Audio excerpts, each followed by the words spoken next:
sindir tu kan. Sindir tu. Tanya dulu apa khabar, macam mana keadaannya, ya dah lama tak nampak dalam kelas. Tanya dulu. Kalau dia dah jawab, barulah kita doakan. Jadi kadang-kadang dia doa, dia minta, Ustaz saya sakit Ustaz. Kita doakan dia lah. Ya, kita, kalau boleh ziarah, kita ziarah. Okay, saya terus terang, kalau saya yang sakit tu adalah muslimah, tak kira lah siapa, volunteers ke, siapa-siapa ke, saya pun kena jaga. Itu pun nak kena jaga juga kan. Kita pun faham keselesaan orang berbeza-beza. Saya tak akan pergi ke hospital kalau dia ke hospital. Saya tunggu dia balik, barulah saya ziarah. Contohnya, jadi kita nak kena faham lah situasi-situasi yang tersebut. Tapi bila kita dah ziarah, adat kita baik, adat kita ni bagus. Bila kita dah ziarah, kita bawa buah tangan. Mana? Buah tangan apa?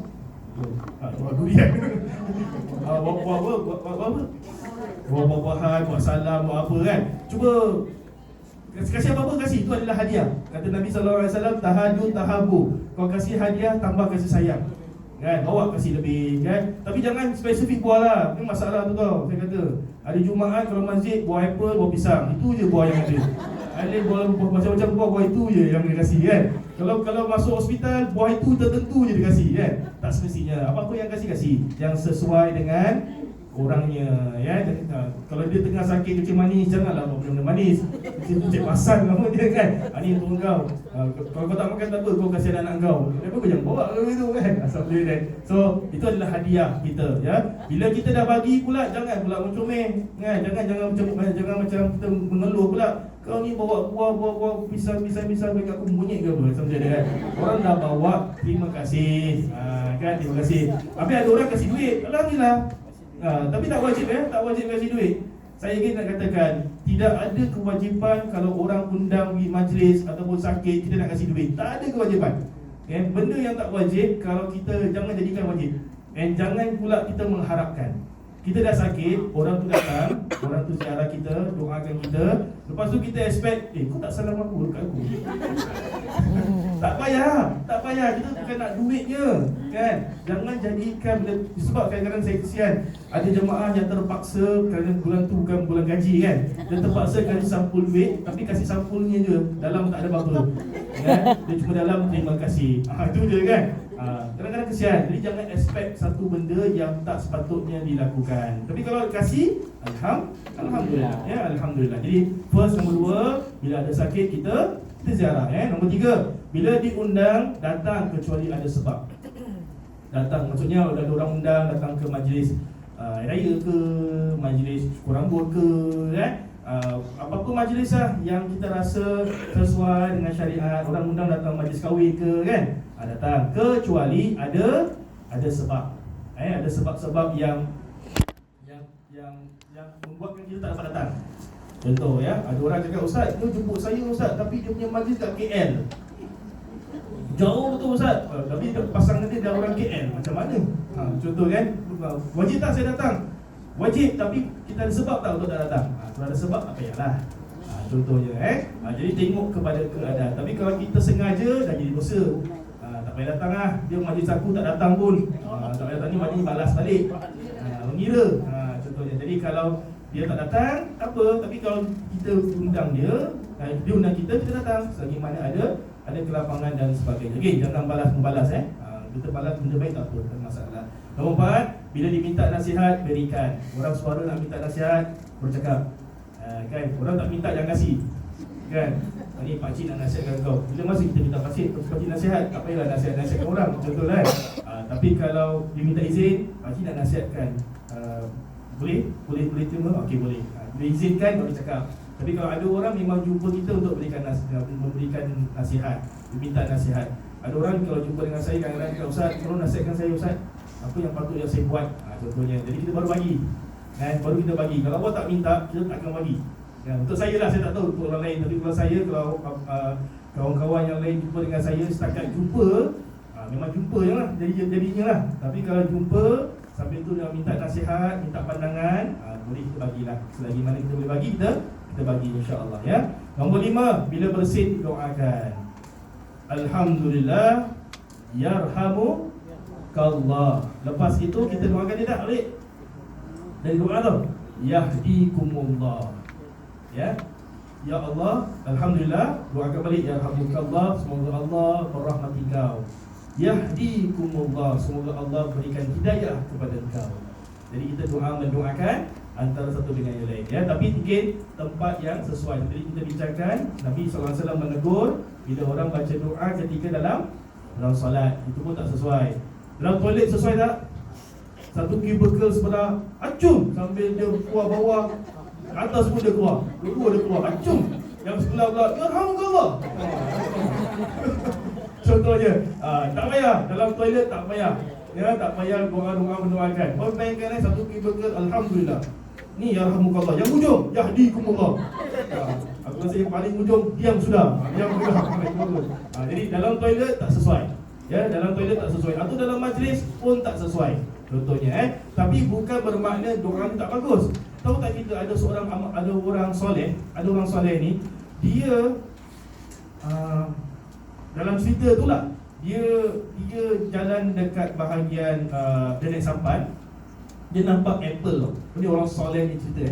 Dia nampak apple ni pasal dia lapar sangat, dia ambil apple ni dia makan.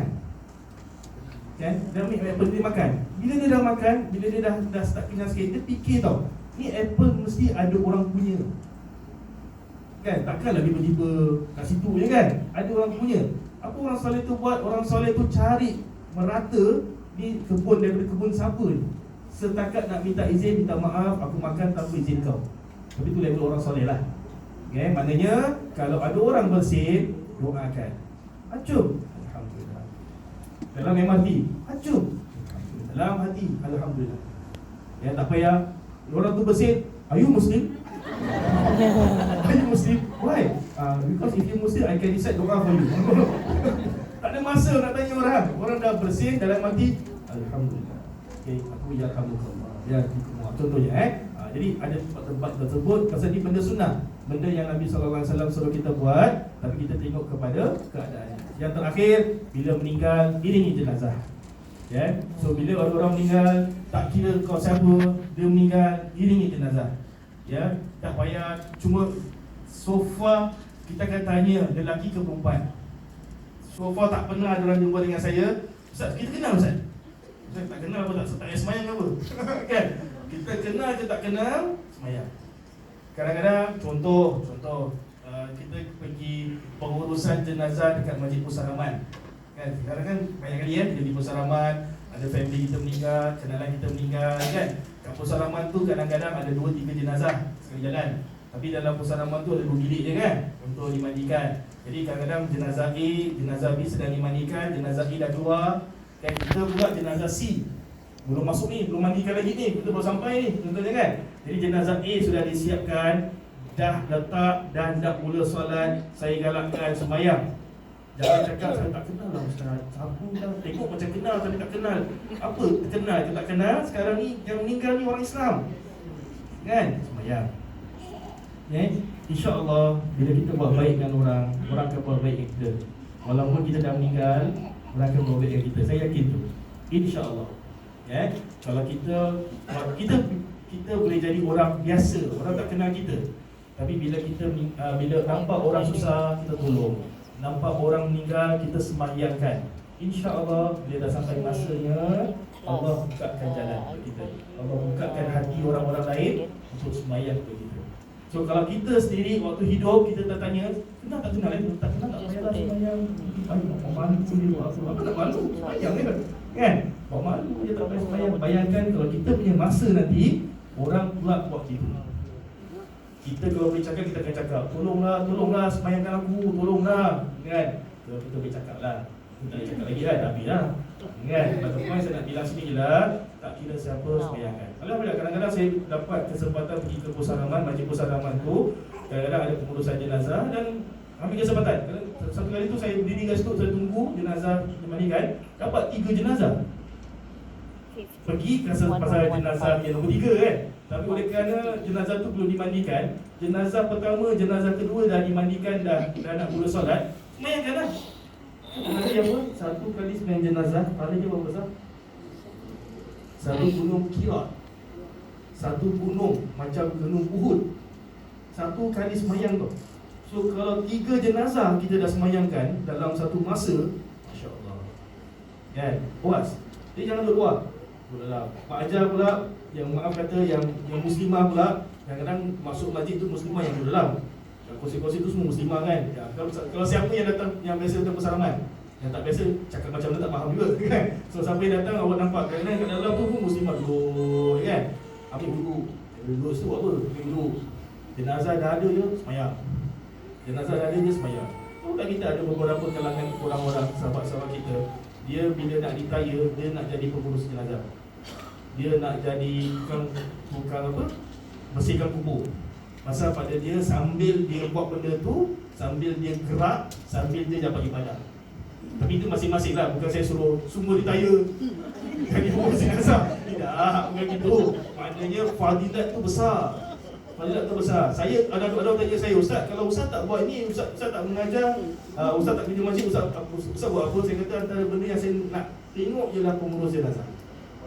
Kalau saya pasal bukan pasal bisnesnya, bukan pasal hari-hari orang meninggal ada bisnes, tidak. Tapi pasal reminds kita, ingatkan kita satu hari nanti aku pun ada tempat tu. Kan, aku pun tempat tu. Aku pun akan dimandikan, aku pun akan disolatkan. Kerana itu buat Nabi kata apa? Zuru, ziarahlah kamu kat kubur. Kerana bila kita pergi kubur, dia ingatkan kita tentang mati. Dan kita tahu sendiri, ingat mati dia hapuskan kelazatan dunia. Kelazatan dunia. Jadi, ya dunia pun kita nak, tapi bila mana terlalu fokus kat dunia, kita lupa yang kita tu akan mati satu hari nanti. So, bila kita tengok orang meninggal, iman kita. Jadi saya galakkan kepada semua, kalau ada pengurus jenazah ataupun ada jenazah yang perlu disolatkan, tolong semayang. Walaupun tak kenal. Ya, walaupun tak kenal. Sebab kadang-kadang kalau solat Jumaat, lepas habis solat Jumaat, imam akan cakap apa? As-salatu jami'ah rahimakumullah, semayang jenazah kan. Bagi siapa yang tak kelam kabut, stay sekejap. Allah kasih peluang untuk kita amal. Kalau siapa-siapa masih ingat lagi kelas nak belajar lagi sendiri kan, kita punya kelas hari Minggu, saya pernah stop kita punya kelas untuk semayang jenazah. Kan, saya pernah, kalau siapa masih ingat lagi, ingat lagi tak Abang? Ada? Ya? Saya ingat, kalau tak ingat, saya minggu depan saya suruh siapkan kismis sikit supaya ingat lagi sikit lah kan. Pernah kelas-kelas yang pernah kita belajar dalam kelas hari Minggu, lepas tu ada informasi, ada solat jenazah. Saya kata stop dulu kelas, jom ramai-ramai semayangkan jenazah dulu. Lepas semayang jenazah, masuk balik belajar. Kan? Pasal saya kata, satu, yang meninggal ni saudara kita ni. Kan? Nombor dua, pahala ni. Begini. Nampak tak? Jadi saya galakkan semua ada sifat rahmah, ada sifat keprihatinan, walaupun kepada orang yang sudah meninggal, insya-Allah. Baik, seterusnya insya-Allah. Ya. Beberapa faedah penting dari hadis tadi. Pertama, adab nasihat.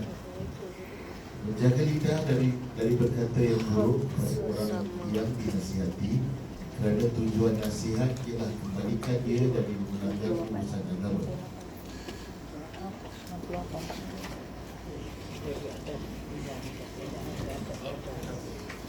Sebab perkata yang buruk padanya akan hanya membantu syaitan untuk merosakkan lagi akhlak. Dari satu logi was sekarang kita 169 ya. Dari itu pernah berlaku pada Nabi mendengar dari beberapa sahabat yang berkata kepada sahabat yang lain, Allah melaknat kamu kerana dia banyak meminum arak sehingga dibawa kepada Rasulullah. Maka Rasulullah SAW menjawab kepada sahabat-sahabat tersebut dengan artinya, janganlah kamu semua menjadi pembantu syaitan untuk merosakkan saudara kamu. Hadis ini mengingatkan pada kita agar jangan mencaci orang yang melakukan kesalahan dan dosa, tapi sebaiknya gunakan bahasa teguran yang baik serta doakan kepadanya, sebagaimana ada hadis lain yang menyebut Allah maghfirlahu, iaitu ya Allah ampunilah dosa. Syaitan amat gembira dan menunggu jika ada di kalangan muslim yang mencaci dan melaknat sesama sendiri. Kerana ini akan memudahkan tugas syaitan untuk membantu keduanya atau seorang darinya lebih dekat kepada neraka dengan bermusuhan dan membunuh sesama sendiri. Hendaklah nasihat itu dengan bahasa yang ringkas, iaitu yang penting sahaja dan tidak memanjang-manjang atau membebel hingga berlarutan, sehingga boleh menjadikan nasihat yang baik bertukar pada cacian dan penghinaan. Orang yang memberi nasihat perlu ada dalam dirinya sifat kasih sayang dan cinta kepada saudaranya, inginkan kebaikan kepada saudaranya. Nasihat dan teguran dalam hal agama perlu disampaikan dengan mudah dan tidak menyulitkan. Ini sebagaimana sabda Rasulullah SAW, dengan artinya, sesungguhnya Allah tidak mengutusku untuk menyusahkan dan tidak juga memberatkan. Aku diutus sebagai seorang pendidik yang memudahkan dalam urusan agama. Ada orang yang dinasihati. Pertama, adapun adab bagi orang yang dinasihati ialah mendengar nasihat dengan baik jika nasihatnya telah benar, dan jangan pula melawan hingga cuba menampakkan aib buruk dan kekurangan pada penasihat tersebut. Kedua, memuji kepada penasihat tersebut dan berterima kasih kepada nasihatnya, sebagaimana pujian sahabat tersebut Muawiyah bin Hakam kepada Rasulullah SAW yang telah kita baca tadi. Baik, jadi yang dekat sini daripada hadis tadi kita baca ataupun kita sama-sama fahamkan bahawasanya ada dua benda. Satu adalah adab cara nak memberikan nasihat. Tahu tak kita, Imam Syafi'i rahimahullah senantiasa ingatkan kepada kita, apabila nak menegur itu kita jangan sampai menjatuhkan maruah orang itu. Dan caranya adalah bila nak menegur, tegur orang kata tu secara one to one. Okey, Imam Syafi'i mengatakan kalau seseorang itu menegur di dalam bersama-sama dengan berjamaah, walaupun jamaah tu baik, benda baik, tapi apabila teguran itu diberikan secara berjamaah dekat ramai-ramai, itu bukan teguran tapi itu tujuannya nak memalukan. Itu kata Imam Syafi'i rahimahullah. So take note. Kadang-kadang kita kata, ustaz, saya nak kasih nasihat pada dia, ustaz, saya rasa dia patut dinasihatkan, contohnya. Tapi kita kasih kita punya platform, cara kita nak berikan nasihat tu tak kena. Contoh, bukan hanya dekat ramai, contoh kita berikan nasihat dekat WhatsApp. Kita ada WhatsApp kan, WhatsApp group contohnya. Dia kalau WhatsApp person tak apa juga. Tiba-tiba kan, apa tu, Ian mesej saya, Ustaz Arun, saya nak nasihat sikit lah pada Ustaz. Contohnya, dia nasihat direct. Nasihat direct. Okey. Tapi kalau dia nasihatkan saya, Ustaz Arun, dalam grup, Ustaz Arun, saya nak berikan pesanan kepada Ustaz Arun. Contohnya kan, dalam grup, Imam Syafi'i mengatakan itu bukan teguran, tapi itu adalah perkara nak memalukan orang tersebut. So walaupun niat kita baik, cara salah habis. Saya keluar sikit daripada WhatsApp. Contoh, kita kasih nasihat dekat Facebook, kita kasih nasihat dekat Instagram, contohnya kan. Kita taruh dekat situ, kita ingat apa pun komen yang kita letak, siapa yang akan baca? Satu dunia akan baca. Semua yang follow kita pun akan baca. So jangan sampai mengaitkan diri sendiri. Kalau mengaitkan diri sendiri, orang tak buka aib kita, tapi kita buka aib kita sendiri. Inilah kita sebenarnya, inilah orang, inilah saya, inilah peribadian saya, kan? Yang senantiasa nak memalukan orang lain, contohnya. Jadi ingat, kalau nak berikan teguran, berikan teguran one to one. Tapi sama ada dia terima ataupun tidak, itu nombor dua. Yang penting kita nak berikan teguran, nasihat dan sebagainya. Penting. Itu Imam Syafi'i rahimahullah mengatakan, kadang-kadang dalam cara kita memberikan nasihat ini, dia boleh membawa kepada kesenangan. Orang senang tengok dia, orang senang dengan teguran tu. Kadang-kadang bila nasihat ni dia bukan tambah baik, tambah buruk pula, dan membawa kepada kebencian. So kita benci bukan pasal apa yang dinasihatkan, tapi cara dinasihatkan. Itu kita tak boleh angkat. Contohnya kan, ada orang macam itu. Dan ada kadang-kadang nasihat ni dia bukan mendatangkan kebaikan, tapi mendatangkan kemudaratan. Dia bukan datang benda lebih baik, tapi datang dia lagi jauh. So jaga-jaga. Jaga-jaga. Kadang-kadang contohnya yang memberikan teguran tu adalah, yang kita nak tegur tu adalah adik-beradik kita sendiri. Kita nampak adik-beradik kita buat salah dan kita harus memberikan teguran, betul? Tapi apabila kita nak menegur, Tapi takut dengan bahasa yang salah, bahasa yang kasar, cara yang salah, kadang-kadang adik-beradik tu boleh mendatangkan kebencian. Dah menjadi benci pula contohnya. Dah tak bertegur siapa dah. Padahal tadi yang kita nak tegur tu benda yang simple je sebenarnya, kecil je. Tapi oleh kerana kita tegur dengan bahasa yang salah, dengan cara yang salah, takut-takut itulah sampai kadang-kadang ada pula sampai bila-bila tak tegur siapa. Just disebabkan salah faham yang berlaku. So antara cara adab beri dan nasihat ni yang saya boleh kongsikan, satu ialah jaga percakapan. Cara kita nak cakap ni macam mana. Kita ingat ni adalah hadis yang dikongsikan hari Jumaat lepas, khutbah Jumaat lepas. Dari Uqbah bin Amir dia berkata, aku bertanya, wahai Rasul, apakah jalan keselamatan di dunia dan akhirat? Apakah perkara yang boleh selamatkan aku di dunia dan di akhirat? Nabi jawab apa? Jagalah lisanmu, hendaklah rumahmu membuatmu lapang, dan menangislah ke atas dosa-dosamu. Ya. Nasihat pertama tu adalah jagalah lisan.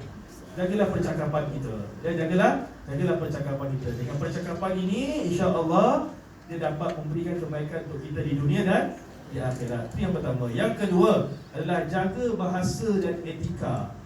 Dan apa kita boleh faham ni, Allah kata dalam Al-Quran yang bermaksud, maka dengan sebab rahmat yang melimpah dari Allah kepadamu wahai Muhammad, engkau telah bersikap lemah lembut kepada mereka, dan kalau kau bersikap kasar lagi keras hati, tentulah mereka lari dari kelilingmu. Nabi dah cakap, Allah dah beritahu dengan Nabi dah taktik dia, strategi dia. Cara kau lemah lembut, itu yang membuatkan ramai orang suka dengan kau. Ramai orang boleh dengar nasihat kau. Ramai orang yang boleh dengar percakapan kau. Tapi kalau kau bersikap kasar ataupun lagi keras hati, keras dengan cara keras, tentulah mereka lari dari kelilingmu. Ini siapa cakap? Allah. Allah beritahu dengan Nabi SAW, kalau kau beri kasar, orang akan lari. So sometimes kita kena fikir balik tu, kenapa orang lari dari kita? Kenapa seseorang tu tak nak dengar cakap kita dengar? Orang lain cakap dia boleh dengar. Dengan aku cakap dia tak boleh dengar. Biasa tak? Biasa. Kadang-kadang ada pula. Saya pernah sekali dia bawa anak dia datang. Ustaz, tolong kasih nasihat pada anak saya, Ustaz. Kan? Saya cakap, nasihat apa? Satu, cara salah. Pasal dah memalukan. Pasal kalau saya nak kasih nasihat, saya kena jumpa anak dia direct je. Ni pasal mak dia kat tepi ni. Kan? Walaupun tu anak dia lah. Ustaz, tolong kasih nasihat, Ustaz. Nanti, tapi masa tu saya lain cakap, apa cerita ni, kalau dia hormatlah mak awak, jagalah mak awak baik-baik. Si mak pula tambah-tambah, dengar tu. Dia tengah bocor yang kan, itu dah salah. Ya, pasal dia dah, orang kata tu bersikap kasar dengan orang yang menerima. Jadi kadang-kadang orang yang ni walaupun betul jaga orang tua, jaga hati orang tua tu penting, perlu disampaikan, tapi caranya dah salah, bahasanya pun dah salah, sekelilingnya pun dah salah. Jadi orang yang mendengar nasihat ni dia akan lari. Apa dah ustaz ni? Sama dah. Ustaz yang ustaz sama dah. Kan padahal cara ustaz tu dah salah, cara ustazah tu dah salah, cara mak pun dah salah. Juga orang lari.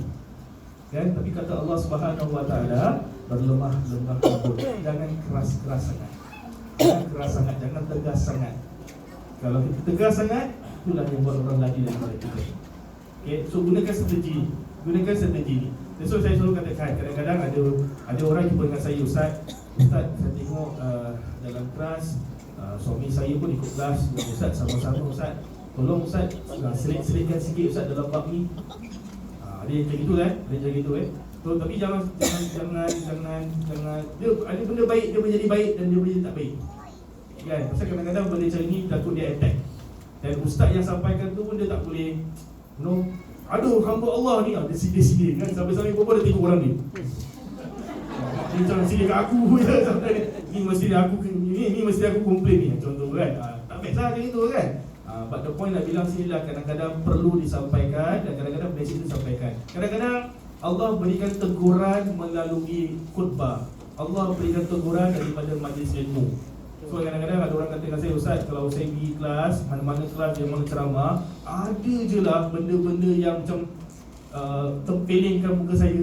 Kan? Saya kata ni adalah teguran daripada Allah. Kemungkinan masa itu awak sedang alami situasi ni. Jadi bila ustaz tu cakap, bukan di sini awak. Tapi dia cakap pasal dia perlu cakap. Tapi kerana Allah kasih izin untuk awak dengar, maknanya dari situ lah awak boleh faham kenapa dia buat benda ni.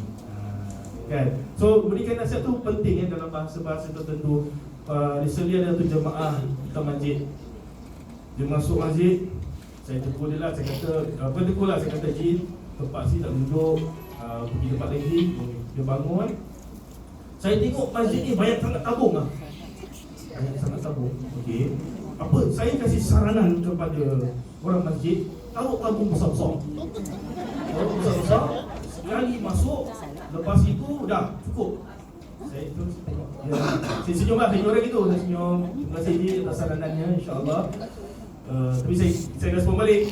Tapi Ji, pada masa pun juga setiap masjid ada strateginya lah.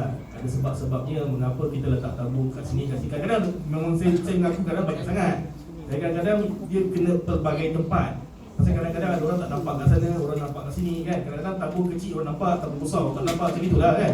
Ustaz yang besar-besar pun tak nampak juga. Orang ustaz yang kecil nampak, contohnya kan. Macam itulah contohnya kan. Kalau orang memang kalau tak nampak, dia takkan nampak, contohnya kan. Jadi sebab saya kata ada sebab-sebab yang simbol. Saya cakap baik-baik lah. So Pak Haji ni marah. Dia kata, Ustaz, dia tak tahu saya ustaz lah. Buat apa nak banyak-banyak? Kan Allah nampak. Saya kata ni tak kena dia topik dia. Apa yang kena tabung ni nak duit. Tabung ni nak duit bukan pasal Allah nampak. Allah memang nampak lah apa kita buat, berapa kita masuk Allah nampak kan. Tapi ni sekarang kita cakap pasal strategi. Tabung letak mana, tabung besar ke tabung kecil ke satu dan sebagainya kan. Tapi bila dia gunakan that one word aja, Allah nampak. Ibarat macam kalau kita nak lawan, macam kita tak ada iman pula macam itu kan. So saya kata macam tak kena lah Haji jawapan macam tak kena dengan perbincangan kita kat sini kan. So kadang-kadang bahasa tu main peranan ya. Kena faham situasi pun kena main peranan.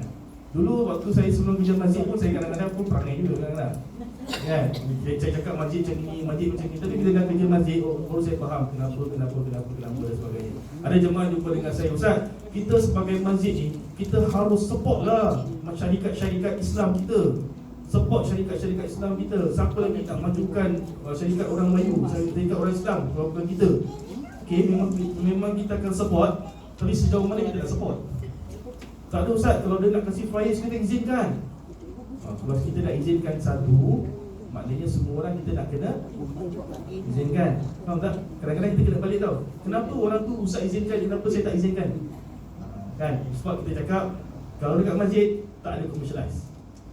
Kalau masjid senang pun dapat commercialize. That's why kalau tahu tak kita sebagai seorang ustaz, sebagai seorang ustazah, etika kita dekat Singapura, jadi ustaz dengan ustazah, dia tak boleh promote tentang diri dia. Commercialize. Oh, saya ada jual kambing, saya ada jual lembu, contohnya. Tidak dibolehkan. Tapi ada ustaz buat gitu. Betul tak? Tapi kalau kita kata mestilah ustaz ni boleh buat macam ni. Kalau ada 10 ustaz, kau bayangkan. Kalau kakak, abang ikut 10 ustaz kat Masjid Darussalam, 10 jual kambing. Kambing mana nak beli? Takkan nak berlaku adil pula kan? Okey lah ustaz, 10 kambing dah komik, 10 ustaz dah komik asal sekali kan? Tak boleh juga, tak boleh adil juga kan? Sebab kadang-kadang kita nak faham kenapa tak dibolehkan ya? Bukan tak support, bukan apa, bukan kita nak strict dan sebagainya, tapi ada sebab. So bila kita dah kerja masjid, baru kita faham kenapa dan sebagainya ya? Jadi dalam kita nak memberikan nasihat, kita kena faham juga kenapa dilakukan begitu. Baru kita memberikan nasihat dan pandangan. Jadi tak salah untuk kita berikan pandangan dan sebagainya. Last untuk hari ini insya-Allah, cara mendidik berlemah lembut. Rasulullah sallallahu alaihi wasallam bersabda yang bermaksud ilmu itu diperoleh hanya dengan belajar, dan sifat berlemah lembut itu hanya diperoleh dengan usaha. Ini cara Nabi sallallahu alaihi wasallam. Apakah cara Nabi? Apakah nasihat Nabi kepada kita yang nak cuba berlemah lembut? Tak nak kasar-kasar. Lemah lembut tu bukan jadikan tiba-tiba besok abang apa nak kopi bang. Tak, ini bukan gitu. Tapi dia ada sebab-sebab itu sendiri ya. Pertama, ringankan tulang. Tahu ringan tulang? Dia rajin lah. Jangan pentingkan diri sendiri, jangan berat tulang dan sebagainya ya. Nombor dua, tidak memandang rendah kepada pelaku kesalahan. Jangan pandang rendah. Orang buat salah, mungkin dia ada silap dia tersendiri. Kalau belum tegur. Jangan pandang rendah kepada orang-orang yang pernah melakukan kesalahan. Saya suka kalau maaf kata, kalau orang datang masjid ni, kalau maaf kata, kalau orang tu nampakkan tattoo dia dan sebagainya, saya tak pernah pandang rendah. Saya rasa bangga, saya rasa macam punya brother kat masjid lah. Alhamdulillah. Saya suka mereka berada di masjid. Saya bukan suka mereka buat tattoo, tapi saya suka mereka berada di masjid. Faham kan Jangan cakap ustaz support je orang tattoo. Tak. Saya kata saya support, saya suka bila ada orang datang, ustaz, bukan apa ustaz, saya tengok tangan dia tattoo, saya suka bila mereka berada di masjid. Kesalahan mereka dah buat, tapi saya suka kalau mereka cari masjid untuk rumah Allah Subhanahu Wa Taala. Nombor 3, kasih kepada orang jahil. Tak semua orang tahu, tak semua orang yang ada ilmu, dan kita sayang kepada semua orang. Ya, tak faham, boleh belajar sama insya-Allah. Berusaha untuk sabar dan berdamai, banyakkan amal soleh, dan yang terakhir menahan lidah daripada mencela. Ini antara cara-cara untuk mendidik kita supaya dapat berlemah lembut insya-Allah. Yang terakhir tu senang tak kan? Susah kan? Tutup mulut susah kan? Nak cakap aja kan? Ada yang mencela-cela, ada je kan? Orang tak cek pasal kita pun kita cek pasal dengan orang. Kau tengok tudung dia orang tak cakap apa, orang sangat pada tudung dia, tapi oleh kerana kita tak happy dengan tudung dia, tengok tudung dia macam mana, tak kena dengan kulit dia, apa, ada je nak komen. Contohlah kan. Ni kalau yang muslimah, yang muslim ada juga kan. Tengok dia pakai baju ketat-ketat, badan bukan ketat-ketat mana pun, pakai ketat-ketat, nampak dia apa, itu sampai ada kan. Ada je nak komen. So biarkan mulut nak kena jaga. So itu antara kelemahan kita lah. Kelemahan kita adalah menjaga lisan kita sendiri. Mudah-mudahan Allah berikan kita taufik dan hidayah agar kita dapat terjaga diri kita daripada sifat-sifat yang tidak baik, insya-Allah. Amin ya rabbal alamin, insya-Allah. Abang-abang akan dirahmati Allah, saya dah lama tak buka apa-apa peluang soalan. Kalau ada beberapa pertanyaan, tapi saya nak kongsi dengan abang-abang agak beberapa soalan pilihan. Pertama ditanyakan pada saya soalan untuk minggu ni dah. Soalan pertama adalah mesej, ustaz, saya solat Jumaat, selepas azan Jumaat, saya tengok ada orang yang buat solat sunat. Solat 2 rakaat. Itu solat apa? Saya tanya. Itu solat apa ustaz? Saya kata itu adalah solat sunat Jumaat. Ada ulama perbincangan di sini. Ada ke namanya solat sunat Jumaat? Ada ke namanya solat sunat Jumaat? Banyak riwayat mengatakan Nabi SAW tidak melakukan, tapi ada juga riwayat mengatakan Nabi melakukannya. Tapi again, hukumnya adalah sunnah. Jadi abang-abang, khususan pada abang-abang, kalau you all nak buat solat sunnah Jumaat sebelum solat fardu Jumaat, silakan. Siapa yang tak nak buat, tak mengapa, tak ada masalah. Pasal benda itu taklah menjadi wajib. Tapi jangan mengatakan ini tidak ada dalam sunnah Nabi SAW. Nabi pernah melakukan solat sunat Jumaat. Jadi nak buat. Sama. Soalan nombor 2, kaitannya dengan pertanyaannya bagaimana? Kaitannya adalah seorang ayah bertanya, ustaz, anak saya meninggal ketika usianya baru lagi lah, setahun lebih, 2 tahun dan sebagainya. So sekarang ini dia dapat duit, perlu tak kasih faraid? Perlu tak? Yang meninggal baby ini pula disebabkan whatever lah, insurans ke apa dan sebagainya, ada duit. So perlu tak faraid? Rasanya baby.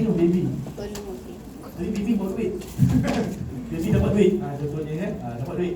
So wajib tak kasih faraid? Jawapannya wajib. Selagi mana dia ada hayat dalam kandungan, maksudnya dia hidup, dia wajib memberikan faraid kepada ibu dan ayahnya. Tapi yang dapat, yang pewarisnya hanyalah bapa dengan maknya sahaja. Aku nenek semua takkan dapat sebab ada bapa dengan mak. Faham? Dia tetap harus dibagi. Cuma saya tambah sedikit, saya kata first, kalau orang yang meninggal, kadang-kadang kita akan cek puasa dia, kita akan cek zakat dia, kan, dah pergi haji ke belum. Saya kata ini tak perlukan, pasal anak ni adalah anak syurga. kan, tak payah nak dilakukan, dibuatkan haji untuk baby ni, tak payah. Pasal haji tak wajib pun untuk dia. Kan? Budak-budak mana ada wajib pergi haji? Tak ada kan? Ataupun budak-budak ni wajib bayar zakat? Tak wajib. Budak-budak wajib puasa? Tak wajib. Kan? So ibadah-ibadah ni belum wajib untuk dia, belum mukallaf bagi dia. Ya. Jadi saya kata kalau ada harta, tak payahlah buat ibadah yang khusus untuk dia. Okay, pasal dia bukan sama macam kita yang dah dewasa, lain. Right? Cuma saya kata kalau ada lebih, buatlah ibadah yang membantu orang di dunia ini. Contoh anak yatim, berikan sedekah kepada anak yatim. Contohnya, contoh nak buat wakaf untuk pembangunan dan sebagainya, kan? Membuat satu ibadah yang dapat memberi manfaat kepada orang yang masih hidup di dunia. Itu ibadah juga kan? Sedekah, wakaf pun ibadah juga.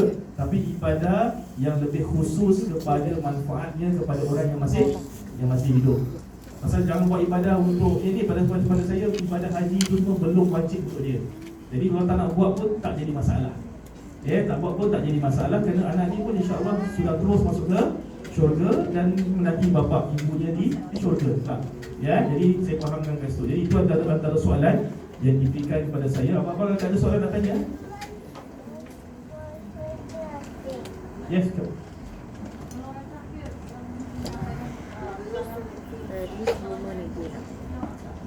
Okay, orang-orang yang bukan Islam tapi mengucapkan Assalamualaikum kepada kita, boleh tak kita jawabnya? Betul tak soalannya? Okay, jawapannya boleh, tak ada masalah. Kalau orang tu bukan Islam, dia cakap Assalamualaikum, nak jawab tak? Jawab. Recently dekat TikTok pun dah keluar, Ronaldo pun dah cakap Assalamualaikum. Kan? Ronaldo pasal dia main bola kat Saudi kan? Assalamualaikum. Ronaldo belum masuk Islam. Kita pula yang majar-majar tengok TikTok tu jangan Ronaldo dah masuk Islam tau. Dia cakap Assalamualaikum. Betul kan? Tak, dia belum masuk Islam pun. Right? Tapi dia cuma cakap Assalamualaikum. Pasal itu adalah bahasa yang digunakan di Saudi dan sebagainya as bahasa teguran kepada orang-orang sekeliling. Kita pergi Saudi, orang tak kenal bercakap Assalamualaikum, betul tak? Okey, sekarang soalannya adalah orang yang bukan Islam cakap Assalamualaikum. Nak jawab tak? Jawab je. Assalamualaikum. Waalaikumsalam. Jawab. Tak ada masalah. Tak payah cakap, are you sure? I'm not sure whether I can answer you or not. Tapi worse kalau yang abang-abang, are you sunat already? Are you sunat? Sorry. Tak payah. Jawab je. Waalaikumsalam. Yang dilarang adalah kalau contohnya dia doakan yang tak baik untuk kita. Contoh, Assalamualaikum. Assalamualaikum, ya. Dalam hadis dikatakan bila Nabi SAW mendengar itu, Nabi diam. Assalamualaikum maknanya adalah mati ke atas engkau. Kan, mati ke atas, maknanya dia doakan yang tak baik untuk kau.